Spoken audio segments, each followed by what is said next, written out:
My name is Andrea Netto. And I'm Mariah Briggs. We are both enrolled in the elementary education program here at UMFK. We are here today to present to you a fun and original version of The Nightingale. The Nightingale was written by Hans Christian Andersen in 1844. Andersen was a very popular and inspirational author of his time. He was specifically recognized for his work with fairy tales. Some fairy tales you may be familiar with are The Little Mermaid, The Ugly Duckling, Princess and the Pea, and the play we are about to present to you today, The Nightingale. The Nightingale is about an emperor who enjoys the singing of the nightingale. The nightingale, a bird, is called the emperor to sing for him during his dinner, since he has the best voice in the forest. However, a recent development in technology, a beautiful toy bird was invented. However, when the emperor takes advantage of the nightingale by abandoning it for the toy bird, he revolts and leaves the emperor to be back in his natural habitat. Eventually, the toy bird falls to meet the emperor's needs. When the emperor is near death, the nightingale's song restores his health. However, we created a twist on the play, and the reason the emperor needs the nightingale is because of her beautiful voice, but to dance. Dance was taken away a long, long time ago. The previous emperor did not like to dance, so he banned dance from the kingdom. Now the new emperor wants to dance, so he finds a nightingale to bring to the ball. We won't be telling you all the goodies of our play. However, we will introduce to you our characters. So here's our cow, toy bird, mother bird, and the frog. And this is Little Bird 1. If you can all see it. Little Bird 2. Servant 2 fell down. Servant 2. You want to distract them? There. That's the nightingale next. the nightingale, And then the emperor. And the emperor.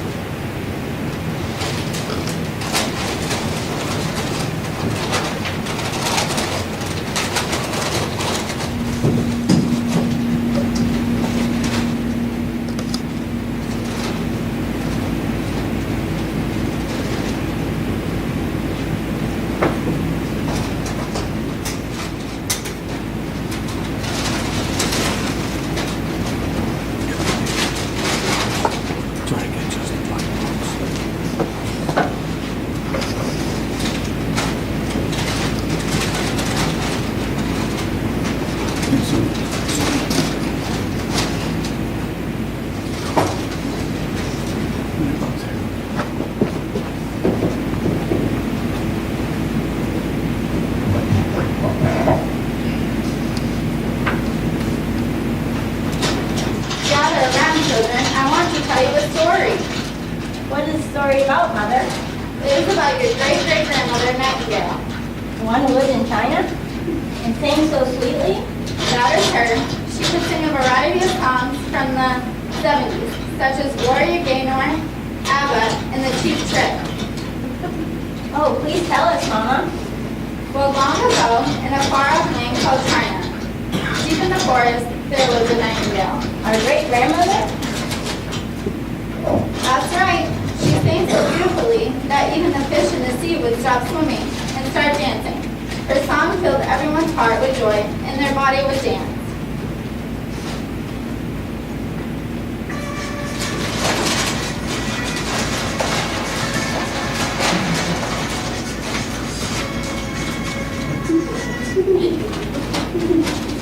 One day, the emperor of China was walking in his garden. He was reminiscing about the good old days when he was a boy. He used to love to dance, but since the last emperor banned dance, he no longer knew how to. All of a sudden, he heard the nightingale singing. The tune filled his heart with joy, and he immediately started dancing again.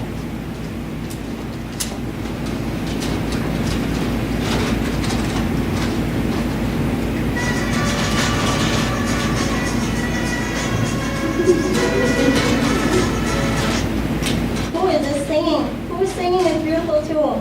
That is the most amazing song I have ever heard. It fills my heart with joy and takes over my legs. But I immediately start dancing. Servants, come here at once. Yes, mighty emperor?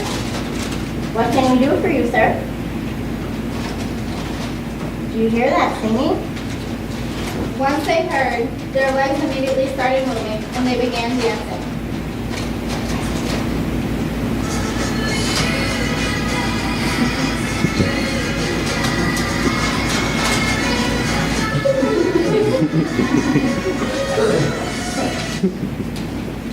My heavens, it's lovely. I never enjoyed dancing like this for about 30 years. Well, I must have that bird. Please go find whoever is singing and bring her to me. Whoever it is must play for me this evening. So the servants went off into the forest to try to find the singer. The emperor's ball was that evening, and he wanted the bird to sing for the entire kingdom. To bring dance back into the emperor's ball. On the way, they heard a sound. No. Oh, there it is. That's the singer. Don't be silly, you fool. That's a cow. Boo. Oops, you're right. Silly me. Let's keep looking. So the two walked deeper into the forest. Then they heard another sound. Ribbit, ribbit. Oops. Is that it?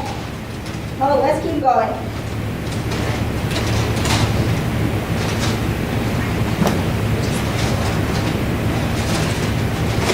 And the two walked deeper, still into the forest. Suddenly they stopped in their tracks, for they heard the beautiful singing of the nightingale. Their legs started moving, and the song carried them into a fabulous dance.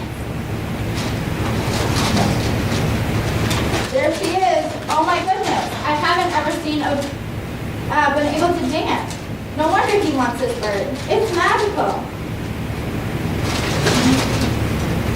That small gray bird?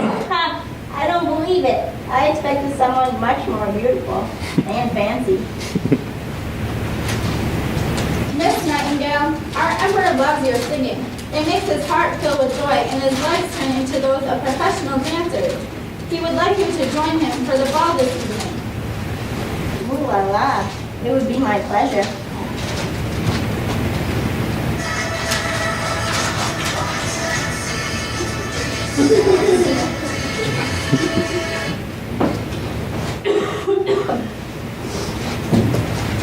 So the servants and the nightingale went to the emperor's palace. The nightingale sang the entire time, and the emperor danced all the way home. Is the palace beautiful, Mother? Oh, yes, Fairy. Everything was covered in gold and jewels. The emperor had set up a golden perch for the nightingale to sit on.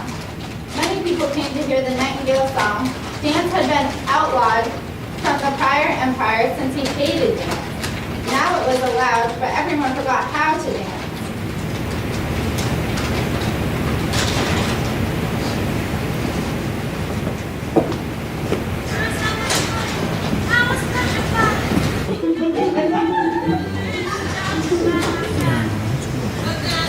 And did the emperor enjoy the song? He liked it so much. He smiled the biggest smile anyone had ever seen. He danced, whirled, jumped, and sang along. Nightingale, your song makes me so happy. I would like you to live here in the palace with me. Then I can hear you singing all the time and dance all the time. You've brought back the joy of dance to my kingdom. What a lucky bird.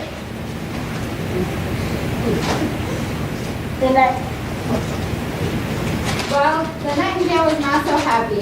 She was kept in a cage, and that was guarded at all times. The reason her voice was so powerful was because she was free. It makes me happy to see the emperor smile and dance, but I miss my home in the forest. One day, the emperor got a present. Inside a golden box was a toy bird. The bird was gold, covered with diamonds. He was the most beautiful thing the emperor had ever seen. Listen, when I wind up my toy bird, he sings a beautiful song. It even fills my heart with happiness and my legs with music. Oh.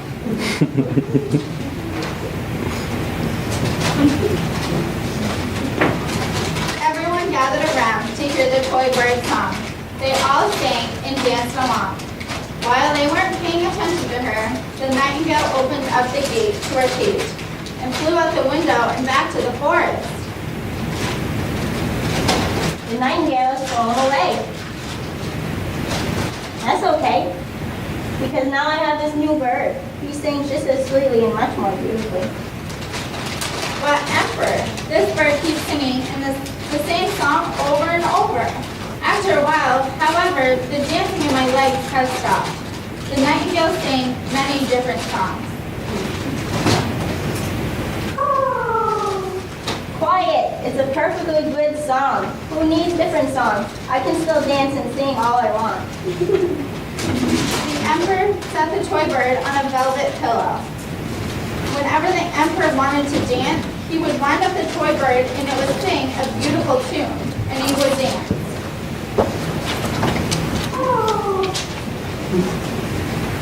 After a year, though, the toy bird grew. He could not sing anymore, which meant no more dancing. The palace became very quiet. Then the Emperor became very sick from not exercising. He laid in his bed all the time. Music would make me feel so much better. Hey, toy bird, sing for me. But the toy bird just sat and stared straight ahead. All of a sudden, the Emperor heard singing outside his window. He got up and began dancing. He pulled back the curtains to see what the beautiful sound was. And there was Nightingale.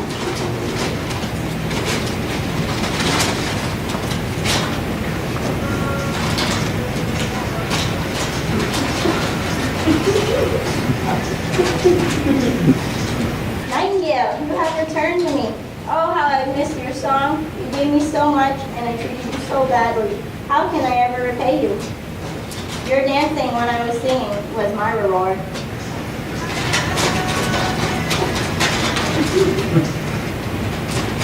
You must stay with me always. Already I feel myself getting better. No, my home is in the forest, but I will come to you often. In the evening, I will sit by your window and sing for you. But you must promise me one last thing. Of course, anything for you. Promise me this will be our little secret. I will sing for you in your kingdom Monday to Friday, on all major holidays, and your birthday, and every other Sunday.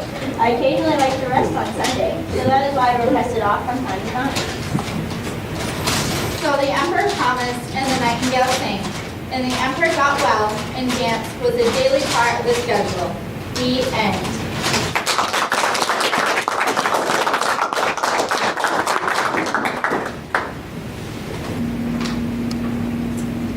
Welcome and thank you for coming to our puppet plays. My name is Elaine. And I'm Justine. We've been working on this play for a couple of weeks and we hope that you enjoy it. In the original fable, the fisherman and his wife, a happy, hard-working couple realize the role that greed takes when wealth is introduced into their simpler lifestyle.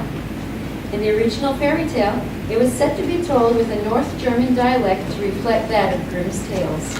There are many renditions to this tale, including cartoons, children's stories, and stories told in other languages. All versions of the story heed the same warning: greed is a powerful emotion. The dissatisfaction of the wife leads to an inevitable outcome of karma-style retribution. In the original tale, there once was a poor fisherman who lived with his wife in a hut by the sea. One day, the fisherman catches a golden flounder and claims to be an enchanted prince. The fisherman kindly releases it. When the wife hears the story, she says he ought to have had the flounder grant him a wish. She tells him to go back and ask the flounder to grant her wish for a nice house. The fisherman returns to the shore, but is uneasy when he finds that the sea seems to be turning dark when it was so clear before. He makes up a rhyme to summon the flounder, and it grants the wife's wish. However, the wife gets greedy and makes increasingly outrageous demands: a castle so she can become queen, then empress, and finally pope. The fisherman knows this is wrong, but there is no reasoning with his wife. The flounder grants the wishes, but the sea grows increasingly stormy every time the fisherman goes to summon it. Eventually, the wife goes too far when she wishes to become equal to God. The flounder revokes everything it granted, and the fisherman and his wife are back to their hut. Today, we have turned the well-known fable of the fisherman and his wife into the lost man and his wife. The story is basically a story of greed. It carries a warning not to be greedy. What begins as a desire to better her condition leads the woman in the story down a trail on which she becomes greedier and greedier. The woman's last desire places her in quite a predicament. And now we'd like to introduce you to our characters. Here's our lost woman. Here's the wife. And the magic lobster. Please join us as we embark on our journey to our imaginative coastal town of Bar Harbor, Maine. Here we meet an eager, hard-working lobsterman and his British wife who are about to learn an important lesson about greed. Enjoy.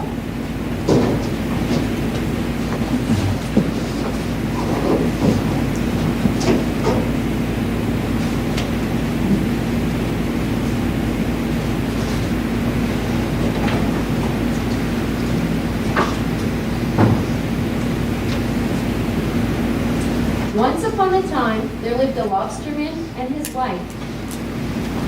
They lived in a hut off the coast of the Atlantic Ocean in Bar Harbor, Maine. Being nestled on top of a hill, they had the most scenic view of the layout of the land and the ocean. Their hut was small, and they didn't have much money, but they were very happy. Ah, my good wife, smell that salty air. I'm so happy here in our hut on top of the hill by the ocean. Me too, my darling.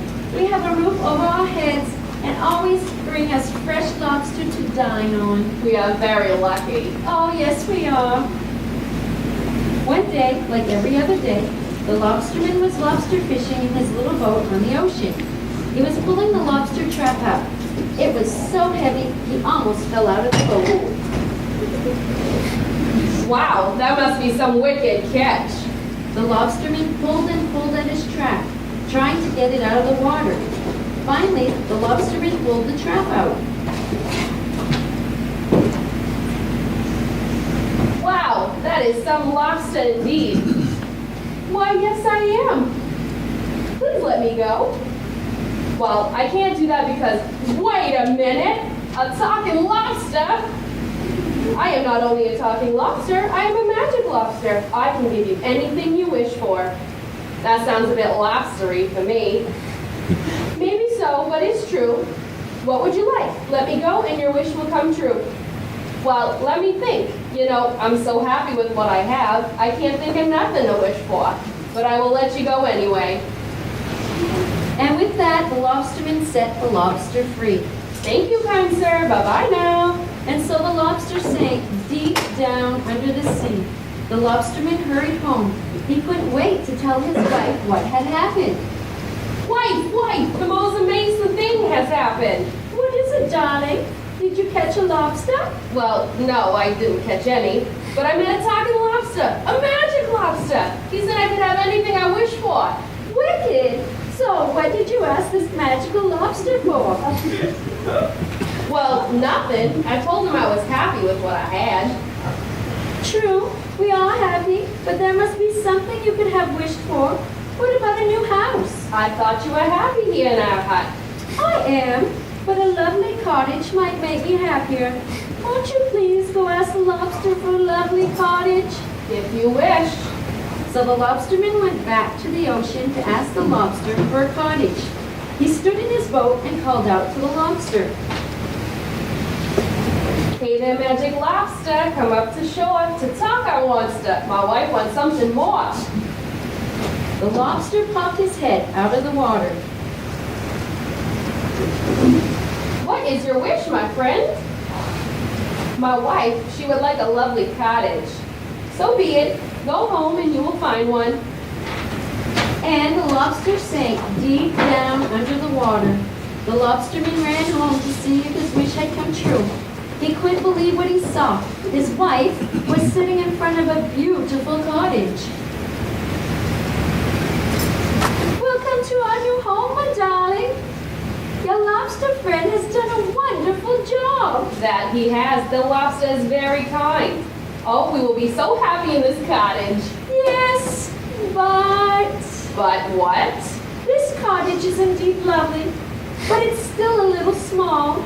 I would like to live in a mansion bigger than Martha Stewart's. A mansion? Whatever would you do with a mansion?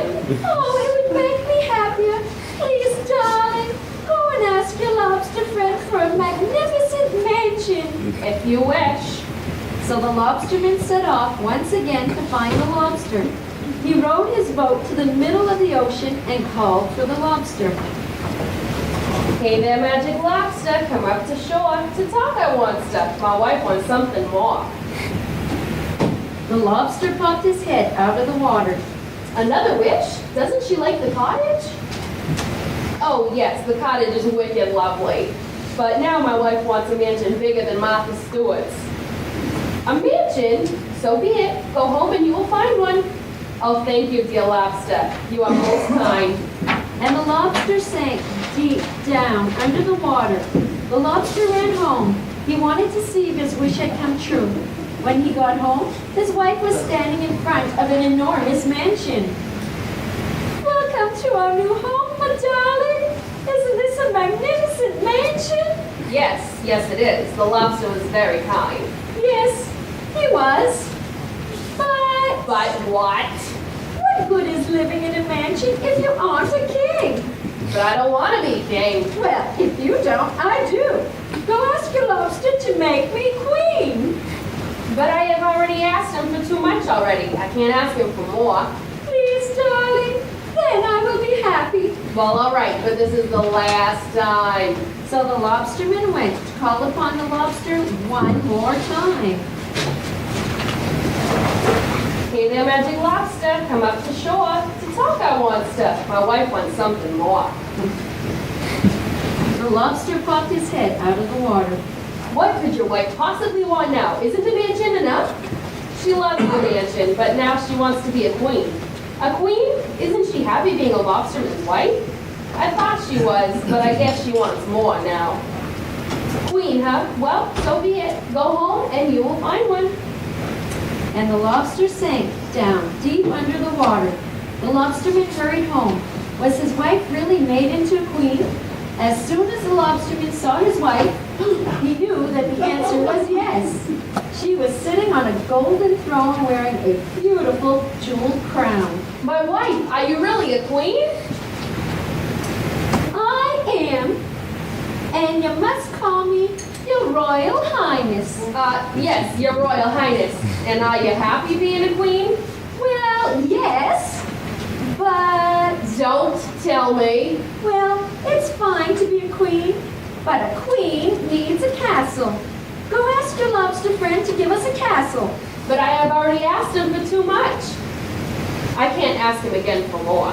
Oh, please, darling, then I will be happy. Well, all right, but this is the last time. So the lobsterman went to call upon the lobster one more time. Hey there, magic lobster, come up to shore. To talk I want stuff, my wife wants something more. The lobster popped his head out of the water. What could your wife want now? Isn't she happy being a queen? She loves being a queen, but now she says a queen needs a castle. Castle, huh? Well, so be it. Go home and you will find one. And the lobster sank down deep under the sea. The lobsterman ran home as fast as his legs could carry him. Was the mansion now a castle?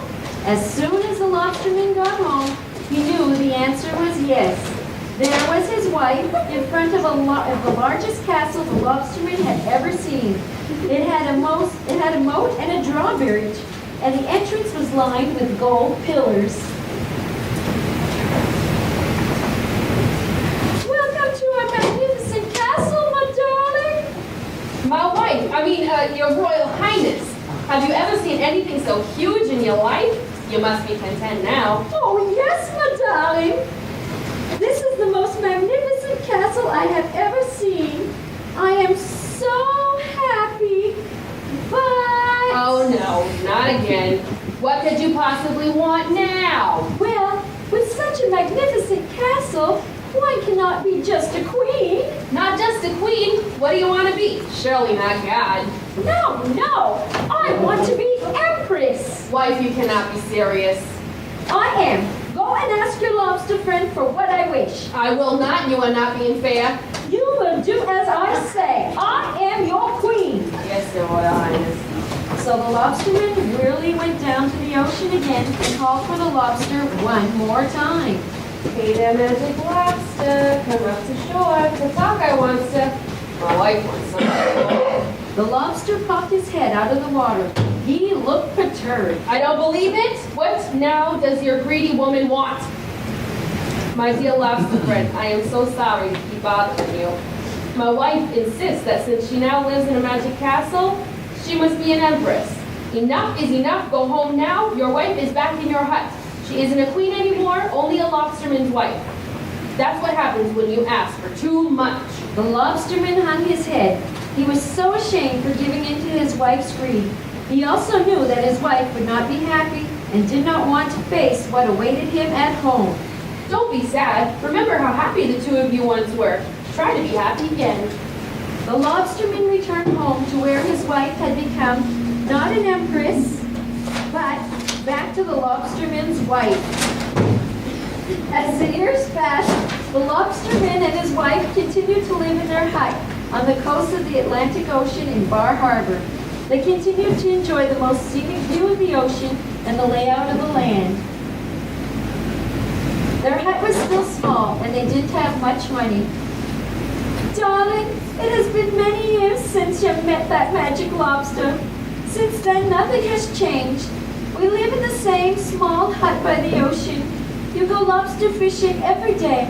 I keep your hut clean and prepare fine meals for us. And guess what? What? I don't want anything else. Nor do I, my wife. We have everything we need. Yes, we do. But, well, maybe... No! So, if you are ever down by the ocean, look for a small hut. There, you will find a very happy lobsterman who found the courage to finally stand up to his wife. You will also find a very happy wife who learned what happens when you become too greedy. The end.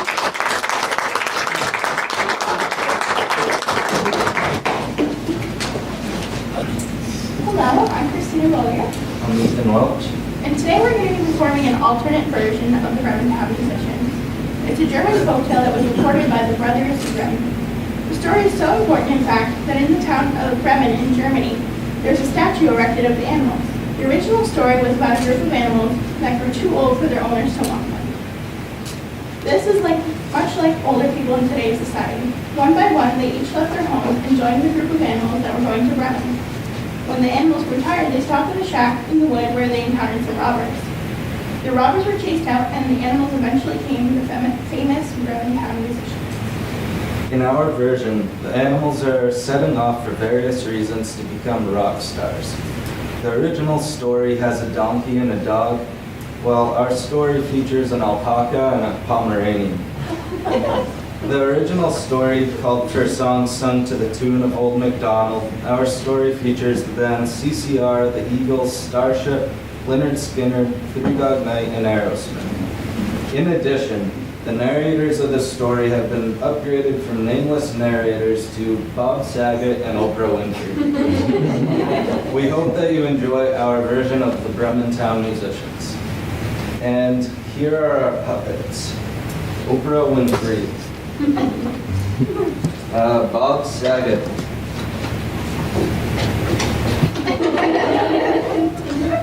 The rooster, The Pomeranian.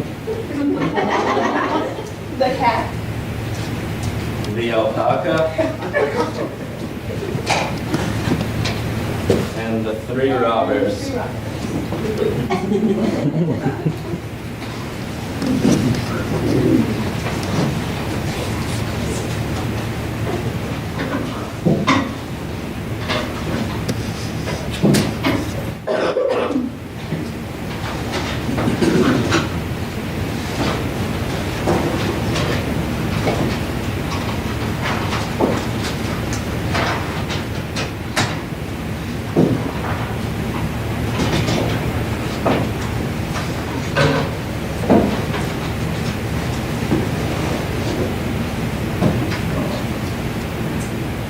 There once was an alpaca. He worked very hard for his owner for many years. Day after day, he carried heavy bags of grain to the mill, but he was growing weaker as the urge to become a musician grew stronger. The alpaca was tired. He could no longer work hard. He would spend most of his days singing and making up songs. One day, he heard his owner talking about him. He said he was going to get rid of the alpaca. He was on the phone with a birthday clown who wanted who wanted him for Zach. The alpaca was worried. Oh no! What will happen to me? I can't stay here. I must run away. I'll go to Bremen. There I can be a fine musician. I shall leave tonight before the clown shows up and takes me away.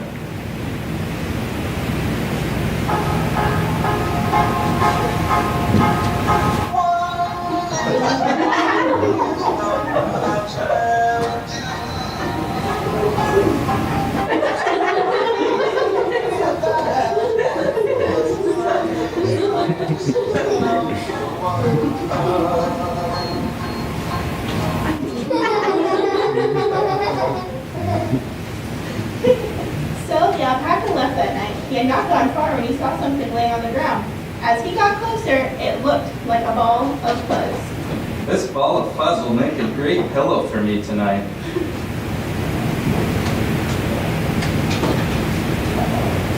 When he grabbed it, the ball of fuzz moved.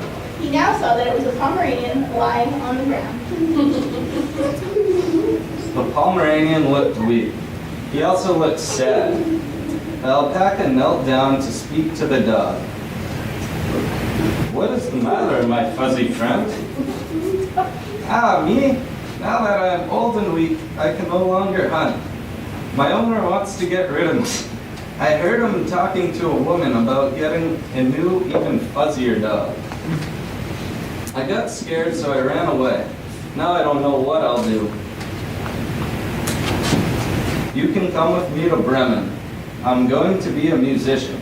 There we will become rock stars, and we'll have crowds so big that we'll be able to crowd surf. You want to join me? The Pomeranian looked at him with excitement, but he wasn't too sure what crowd surfing was. I've never surfed before, but I'd love to. I can bark very pleasant tunes. I was actually one of the original members of Boys to Men. They kicked me out though because they didn't want to name the band Puppies to Dogs.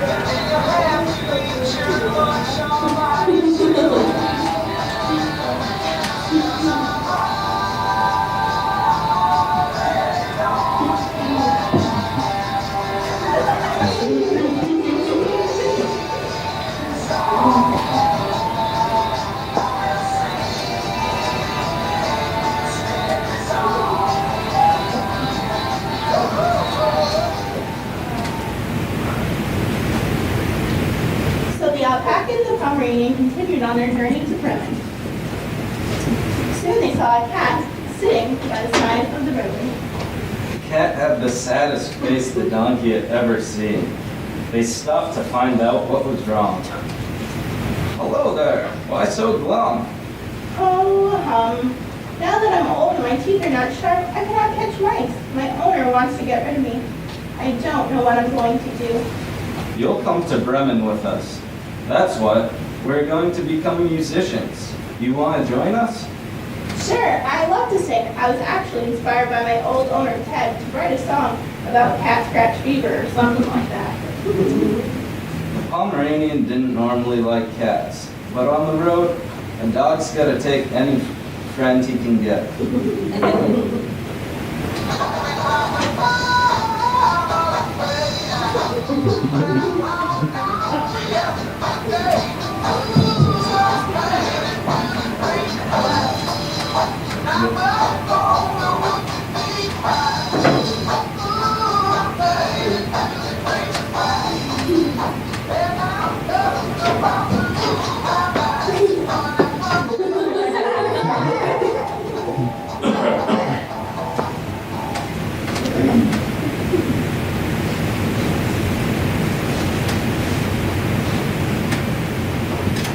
The three musicians walked along some more. They came to a farmyard.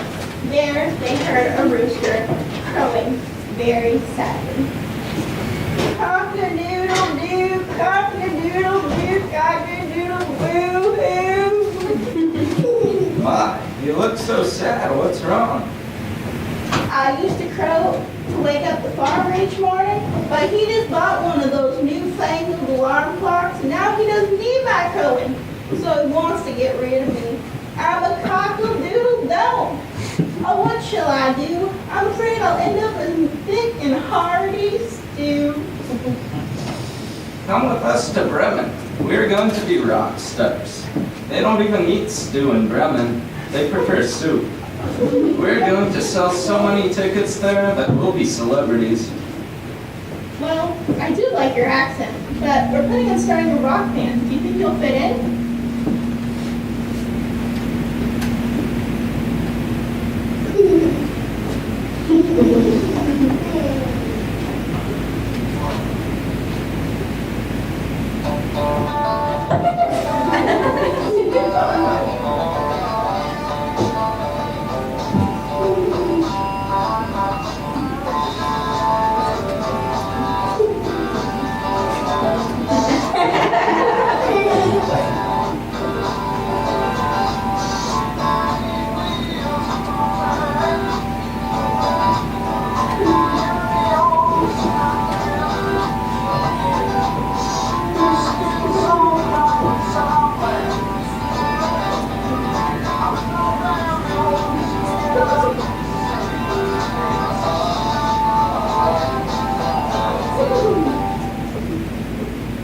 Just because I'm country doesn't mean I can't rock out. I cock-a-doodle-doo think that's a wonderful idea. Let's go. Well, then let's do it then.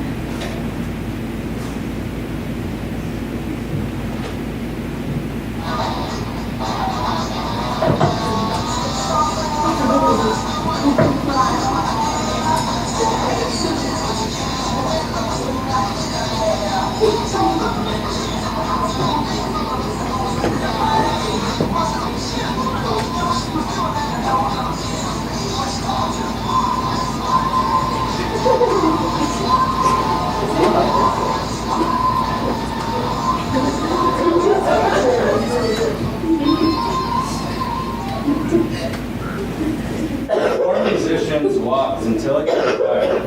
Finally, they saw a sign that said Brementown. They danced with excitement, but they were also very tired. They wanted to rest.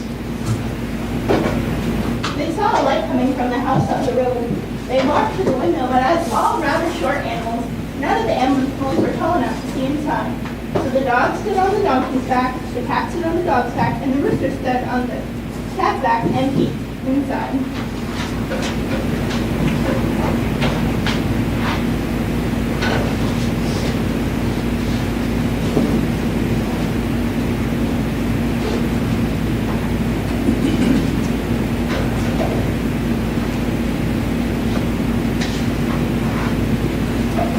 Oh, wow. Can you scratch my back real quick? Who, me? Yeah. I've had a bad itch for like an hour. I can't reach it myself. Okay. Oh, thanks. That's just bugging me. A dog with an itchy back can be a hard dog to travel with. Anyways, do you see inside a rooster? I think there are robbers in there. They're sitting at a table with delicious looking food. Oh my god, they got the darn Mona Lisa. I'm starving. What shall we do? We must get them out of the house. I can just taste all that yummy food. I have a plan. Y'all come real close. You hear? And I'll tell you what we should do. The rooster whispered his plan to the others. They hid in the bushes, and all of a sudden the four began singing. They made quite a noise. When the robbers heard the animals, they ran out of the house screaming.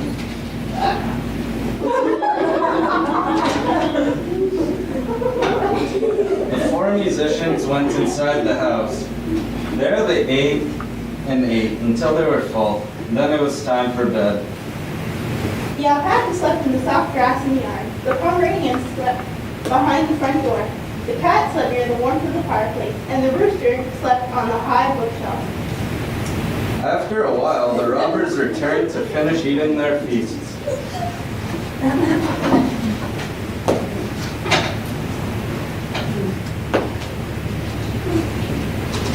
That noise is probably just the wind. Besides, I can't wait to eat the rest of that roast beef. I'm still starving. We had just eaten my well-earned, stolen food when we were so rudely interrupted. I can just taste those mashed potatoes now with the gravy. I just got my thin paintbrush out, and I was about to finally give Mona Lisa some eyebrows. Boys, oh boys, nothing gets me more angry than that. I'll go first just to make sure it's safe.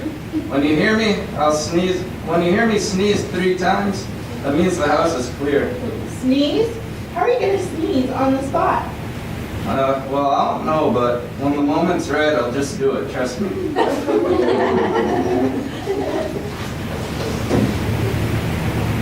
So, then the robber named Ashley went inside. He was cold, and he went to the fireplace to warm himself. As he stepped forward, he stepped on something. This surprised the cat, who scratched his face. Ashley ran to the front door. The dog was startled and bit his leg. He ran outside and tripped over the donkey who kicked the alpaca who kicked him.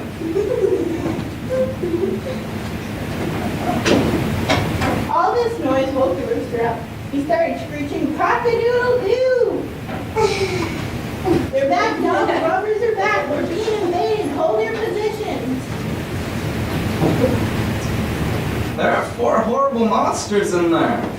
One scratched me with its long nails. Another bit me with its fangs. Another kicked me. And the 4th one screamed, "Coming to get you." I think they might even be chupacabras. More monsters? Are you sure you're not just being a scaredy cat? The brave is out there, you know. Remember that time on New Year's? But then the robbers ran off, never to be heard from again. But the 4 musicians stayed there. They played every night in Bremen at the rock club, the Bremen Chug-a-Muck, where they became the famous Bremen Town Rockers.